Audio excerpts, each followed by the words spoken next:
Hello everyone. இது Nalanda summer கேம்ப்ல ட்ரெக்கிங்காக இன்னைக்கு வந்திருக்கோம். ஸோ இப்போ 2 இயர்ஸா வந்து என்னோட பையன் வந்து சம்மர் கேம்ப் வந்துட்டுருக்கான்.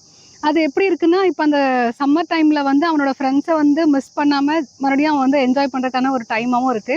ப்ளஸ் வந்து அவங்க வீட்ல இருந்தாங்கன்னா, அவங்களோட ஆக்டிவிட்டீஸ் வந்து பார்த்தீங்கன்னா வந்துட்டு ஸ்க்ரீன் டைமு, டிவி, மொபைல் இப்படியே போயிட்டுருக்கும். பட் அதுக்கு பதிலா இங்க சம்மர் கேம்ப் வரும்போது வந்துட்டு யூஸ்ஃபுல்லாவே இருக்கு. இங்க வந்து இப்ப நாங்க ஸ்விம்மிங் ஆக்டிவிட்டி போட்டிருந்தோம். லாஸ்ட் இயர்ல வந்துட்டு வாலிபால் இதெல்லாம் போட்டிருந்தோம். ஸோ அதெல்லாம் அவங்க கத்துக்கிறாங்க.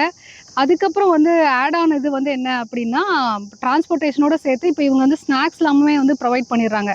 ஸோ அர்லியா வந்து நாங்க கிளம்பி ஸ்கூலுக்கு அனுப்புறது ஒரு கஷ்டமா இருந்தாலும், ஸ்நாக்ஸ் இதெல்லாம் வந்து இவங்களே ப்ரொவைட் பண்றதால வந்துட்டு சம்மர் கேம்ப் அனுப்புறது கொஞ்சம் எங்களுக்குமே வந்துட்டு நல்லதா வந்து இருக்கு. அப்புறம் இந்த பிளேஸுமே வந்து எங்களுக்கு வந்து புதுசு. ஸோ அட்வென்ச்சரஸா இருக்கு. ஆ என் பையனுக்கு கிடைச்ச ஃப்ரெண்ட்ஸ விட, இப்ப நாங்க வந்து இங்க நெறைய பேர் வந்து ஃப்ரெண்ட்ஸ் வந்து சேர்ந்து இந்த ஈவென்ட்ட வந்து ஆக்சுவலி என்ஜாய் பண்ணிட்டுருக்கோம். ஸோ என் பையனுக்கும் தேங்க்ஸ். நாலந்தாவுக்கும் வந்து ரொம்பவே தேங்க்ஸ்.